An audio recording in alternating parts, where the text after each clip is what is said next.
नमस्कार, मैं पेन वाजपेयी अपने YouTube चैनल मैं पेन वाजपेयी पे आपका बहुत बहुत स्वागत करता हूं।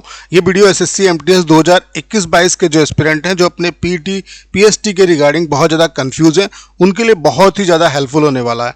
आज के इस वीडियो में स्पेशली हम लोग बात करेंगे कि जो आपका पहला कन्फ्यूजन है कि पीटी पीएसटी क्या देना सभी के लिए ज़रूरी है। उसके अलावा अगर आप फिजिकल छोड़ेंगे तो क्या एमटीएस की पोस्ट आपको मिलेगी या नहीं मिलेगी। उसके अलावा अगर आप दोनों एग्जाम में क्वालिफाई हैं, एमटीएस और हवलदार, आपने हवलदार का फिजिकल भी दिया है, तो दोनों में अगर आपका सिलेक्शन हुआ है तो आपको कौन सी पोस्ट मिलेगी, क्या आपको चॉइस मिलेगी या नहीं मिलेगी, किस तरीके से आपको पोस्ट का डिस्ट्रीब्यूशन होगा, तो उसके रिगार्डिंग आपके सारे डाउट इस वीडियो के थ्रू क्लियर होने वाले हैं। तो बस आप सभी से रिक्वेस्ट है कि 1-2 मिनट का टाइम निकाल के इस वीडियो को जरूर देख लीजिए।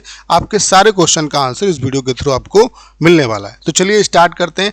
सबसे पहले बात कर लेते हैं कि क्या पीटी देना सभी के लिए जरूरी है। तो आपको जो एसएससी एमटीएस 2021-22 का जो नोटिफिकेशन निकला था, उसी में आपको सारा कुछ पता चल जाएगा। देखो यहाँ पे दिया हुआ है पैरा नंबर 18.2 में, the recruitment process for the post of MTS will consist of paper 1 computer based examination, paper 2 and document verification. यानी कि एमटीएस वालों के लिए क्या है, पेपर 1 देना है, पेपर 2 देना है और अपना डीवी कराना है, यानी कि डॉक्यूमेंट वेरिफिकेशन कराना है। ठीक है। उसके अलावा इसमें 18.3 में दिया हुआ है किसके लिए, हवलदार के लिए, the recruitment process for the post of havildar will consist of paper 1 computer based examination और फिजिकल इफिशियंसी टेस्ट।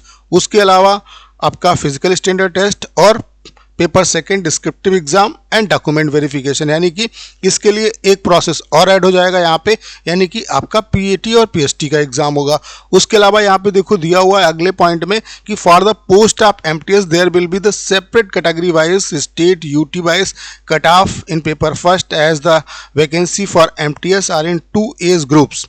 18 से 25 एज ग्रुप में 18 से 27, यानी कि इसकी कैटेगरी वाइज अलग अलग स्टेट की अलग अलग कट ऑफ आपकी जाएगी। ठीक है, इसके लिए अलग लिस्ट बनेगी। उसके अलावा for the post of MTS candidate will be short listed for appearing in paper 2 on the basis of their performance in paper 1 normalized score of the candidate will be used to determine merit in paper 1। यानी कि ये जो MTS का page है वो आपका पुराना ही होगा। जिस तरीके से एमटीएस में सिलेक्शन आपका होता था वैसे ही होगा। उसी तरीके से आपकी पेपर 1 की जिस तरीके से कट ऑफ आई, फिर पेपर 2 की कट ऑफ आएगी, फिर डीवी होगा, उसके बाद आपकी फाइनल इसकी कट ऑफ आएगी। उसके अलावा for the post of havildar candidate will be short listed in the ratio of 1:6 vacancies candidate for appearing in PT PST. यानी कि यहाँ पे पीटी के लिए कितने बच्चों को बुलाया जाएगा, 6 गुना बच्चों को यहाँ पे क्वालिफाई कराया जाएगा। ठीक है, जितनी वैकेंसी है यहाँ पे।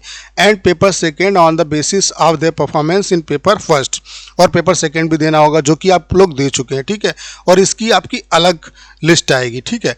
अब जो आपका कन्फ्यूज़न है कि देना चाहिए या नहीं देना चाहिए और नहीं देंगे तो क्या होगा, तो उसके लिए यहाँ पे देखो दिया हुआ है इस वाले जो मतलब अगली जो आपका पैरा नंबर 18.8 है, इसमें दिया हुआ है the candidate who fail to qualify PT PST will not be considered for the post of havildar. However if the candidate is also shortlisted for the post of MTS his candidature will remain valid for the post of MTS.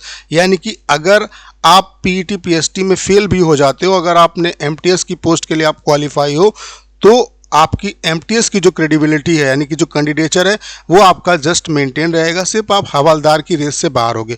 यानी कि अगर आप PT PST नहीं भी देते हो या देने भी जाते हो, फेल हो जाओगे। अगर फेल होते हो, फेल तो होने का कोई चांसेस नहीं, क्योंकि सिंपल है, आपको सिर्फ बाकिंग करनी है। ठीक है, तो यहाँ पे अगर आप फेल भी हो जाते हो, फेल होने का मतलब आप इस तरीके से भी समझ सकते हो, या फेल होते हो या स्किप कर देते हो, तब भी आप एमटीएस के लिए सेफ रहते हो, यानी कि एमटीएस की पोस्ट आपको मिलेगी।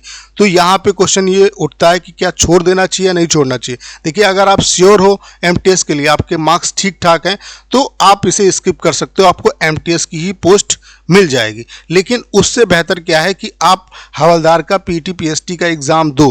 उससे फ़ायदा क्या होगा, आप इसमें भी आपके चांसेस रहेंगे और एमटीएस में भी आपके चांसेस रहेंगे। फिर क्या होगा, अब मुद्दा ये उठता है कि कौन सी पोस्ट आपको मिलेगी। तो यहाँ पे आपका प्रेफरेंस मैटर करेगा। जो आपने पहले प्रेफरेंस पे दिया होगा वो आपको मिलेगी। अगर आपने एमटीएस दिया है तो एमटीएस आपको मिल जाएगा, अगर आपने हवलदार प्रेफरेंस पे दिया है तो आपको हवलदार की पोस्ट मिल जाएगी। तो समझ में आ गया होगा, आपके जितने भी कन्फ्यूजन है वो क्लियर हो गए होंगे।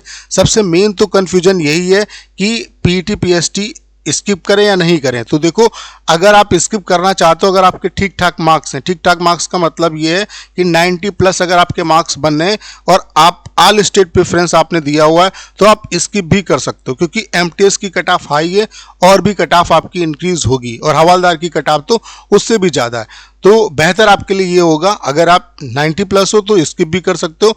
अदरवाइज मेरा सजेशन आप सभी को यही रहेगा कि आप लोग पीटी पीएसटी का एग्ज़ाम, मतलब यहाँ पे फिजिकल दो, तो आपके पास दोनों के ऑप्शंस रहेंगे। ठीक है, फिर आप पे डिपेंड करेगा कि आपको क्या ज्वाइन करना है। तो उम्मीद करता हूँ कि जितने भी डाउट हैं आपके वो इस वीडियो के थ्रू क्लियर हो पाए होंगे, और आप लोग इस बारे में कंफ्यूज हैं कि कब होगा पीटी पीएसटी, कब पता चले, कैसे पता चलेगा, तो उसके लिए मैंने आपको बता दिया कि मेल आएगी आपको, आप मेल अपनी चेक करते रहिए। तो उम्मीद करता हूं कि इस वीडियो के थ्रू सारे डाउट आपके क्लियर हो पाए होंगे। आपको करना क्या है, इस वीडियो को ज़्यादा शेयर करना है। उसके अलावा अगर आप चैनल पर नए हैं और आपने अभी तक इसे सब्सक्राइब नहीं किया है तो प्लीज़ चैनल को सब्सक्राइब करना मत भूलिएगा।